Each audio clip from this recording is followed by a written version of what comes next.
हमारे प्रदेश के मुख्यमंत्री जी बड़े भोले भाले हैं, सीधे साधे हैं। जी हाँ, मुख्यमंत्री जी माने श्री आदित्यनाथ योगी जी एकदम भोला भाला स्वभाव है।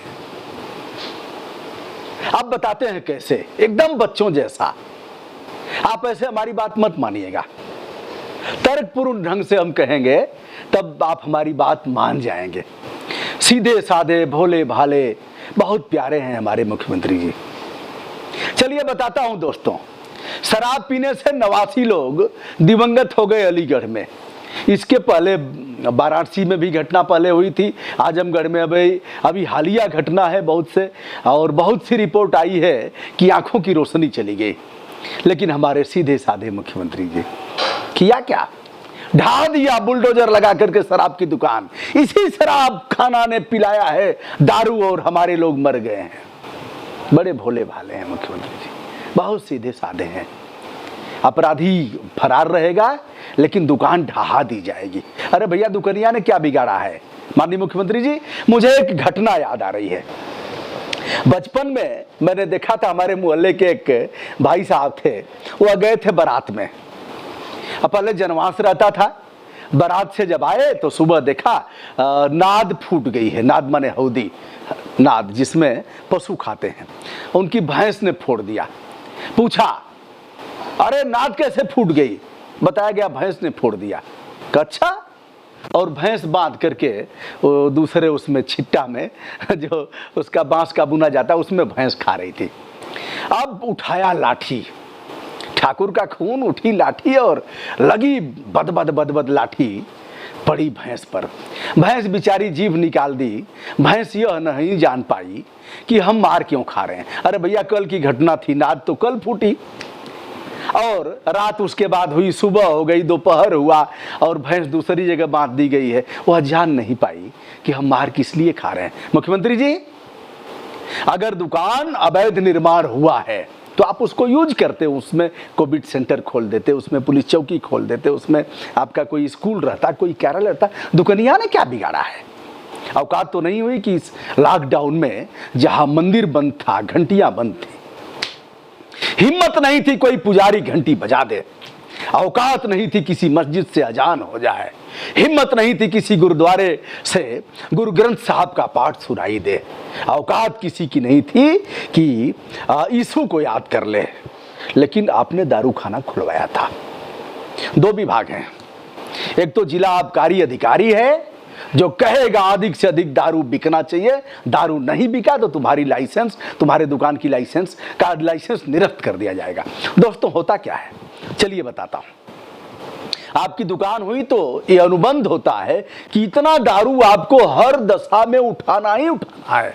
अगर देसी शराब की दुकान है तो उतना आपको उठान करना है। यदि आप उठान नहीं करते हैं, पैसा नहीं जमा करते हैं, तो आपका अनुबंध निरस्त कर दिया जाएगा। आप उतना उठाइए, आप उसे गंगा जी में डाल दीजिए, आप उसे पशुओं को पिला दीजिए, हाथी ऊंट को पिला दीजिए, और चाहे जो करिए आप, लेकिन उतना दारू आपको उठाना है।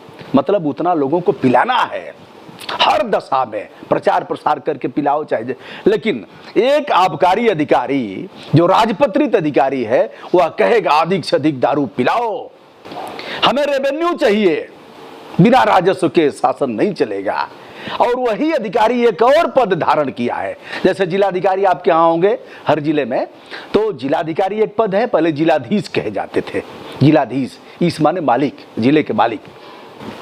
बाद में 70 के दशक में बाद में आया कि जिलाधीश नहीं, जिलाधिकारी। तो एक पद उनका है जिलाधिकारी का और दूसरा पद है जिला मजिस्ट्रेट।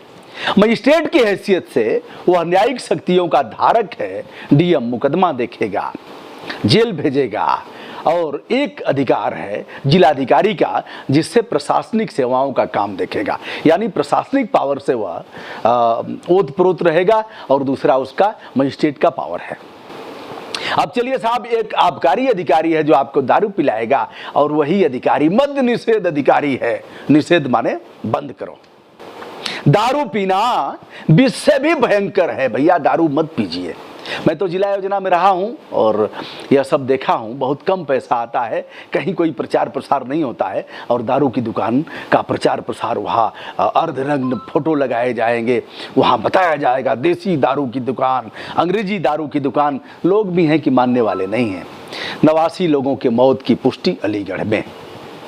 बिसरा भेजा गया है, बिसरा की रिपोर्ट आएगी तो पता लगेगा। सीएमओ की रिपोर्ट भी हमने देखा और वहाँ के जिलाधिकारी हैं चंद्रभूषण जी, उनकी भी रिपोर्ट हमने देखा, उनका भी। 89 लोग, मरने का सिलसिला जारी है। आजमगढ़ में लोग मरे, आंखों की रोशनी गई और यहाँ भी सिलसिला जारी है। अब सवाल इस बात का है कि अनुबंध में ही हो गया कि इतना उठान करना है, अगर आप उठान नहीं करते हैं तो आप पर टैक्स लगेगा और आपका अनुबंध निरस्त कर दिया जाएगा, चाहे जो करिए। उस पर कोविड टैक्स लगा, दारू पर गो आश्रय केंद्रों का टैक्स लगा, जो गाय बचाओ दारू पिलाओ। तीसरा विषय, चाहे जो भी मुख्यमंत्री आएंगे, महाराज जी से बड़ी अपेक्षाएं थी, जो इन्होंने जिस वस्त्र को धारण किया है, ये अपेक्षा थी कि इस पर कुछ काम करेंगे, लेकिन अब चाहिए, बिना उसके काम चलेगा नहीं। तो अधिक से अधिक रेवेन्यू कैसे आए? तो लॉकडाउन में दारू की दुकानों को खुलवा दिया। पीने वाले खूब पियो, चाहे पता नहीं क्या क्या बिक जाए।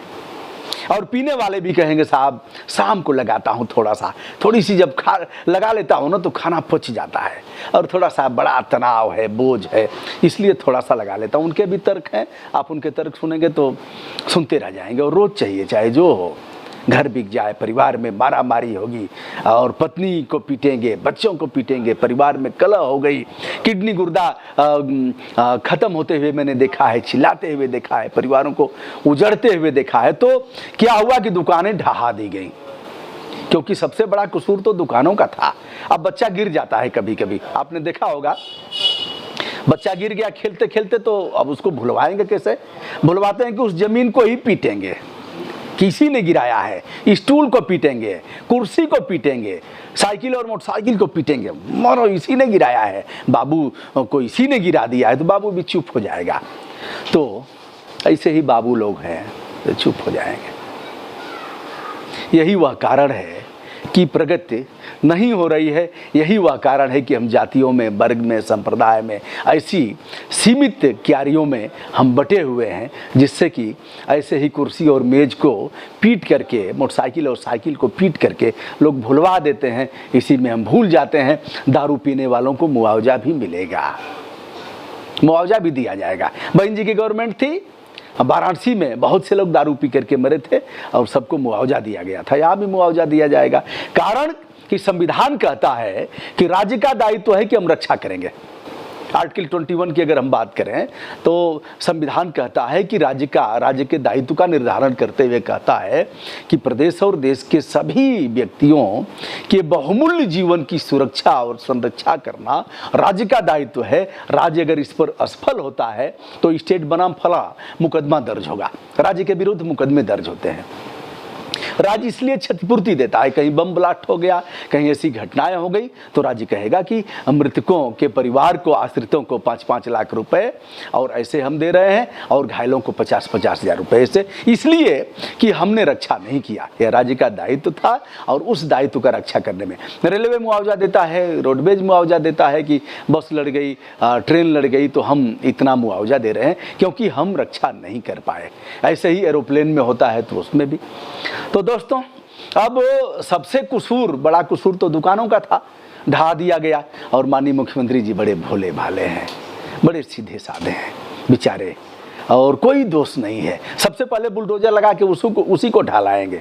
हमने पहले भी कहा कि जितने अपराधी, माफिया, तस्कर हैं या समाज के कोड़ और कलंक हैं, कौन ऐसा व्यक्ति है जिनको अच्छा कहेगा? मुख्तार हो, अतीक अहमद हो, ब्रजेश हो, त्रिभुवन हो, नाम लेकर के अपनी जुबान गंदा क्यों किया जाए? जो भी हैं, एक तरफ से नाम लेकर के कह रहा हूं, जो भी हैं, जिन लोगों ने मार काट किया है, जिन लोगों ने गलत ढंग से संपत्ति अर्जित किया है, जो समाज के, लेकिन उनको तो आप MLC बनाओगे, उनको आप सदन में भेजोगे, आपकी औकात तो है नहीं रोकने की। ना आप रोक पाओगे, न बबुआ जी रोक पाएंगे, न धरती पुत्र रोक पाएंगे। बहन जी ने तो भेजा ही है तमाम, और बहन जी ने जिसको भेजा, जिसको धरती पुत्र ने भेजा, जिसको बबुआ जी ने भेजा, उसको आपने भेजा, इसलिए आप सबसे गंदे हैं। सबसे गंदी प्रवृत्ति आपकी है कि उनके जो छुट्टा ऐसे लोग थे, सेंगर जैसे लोगों को आपने टिकट दिया। हुजूर, आपको अच्छा कैसे कहा जा सकता है? पश्चिम बंगाल में भी आपने बाट लगा दिया। जितने अपराधी थे, जितने ऐसे लोग थे, उन्हीं को आपने छांट छांट के टिकट दिया। तो चलिए, सीधे साधे मुख्यमंत्री जी के लिए हमारी शुभकामनाएं। दारू पिलाओ और गाय बचाओ, दारू पिलाओ, प्रदेश बचाओ, दारू की दुकानें गांव-गांव में खुलवाओ, प्रदेश बचाओ। ब्रजभूषण दुबे का सादर नमस्कार, बहुत बहुत धन्यवाद।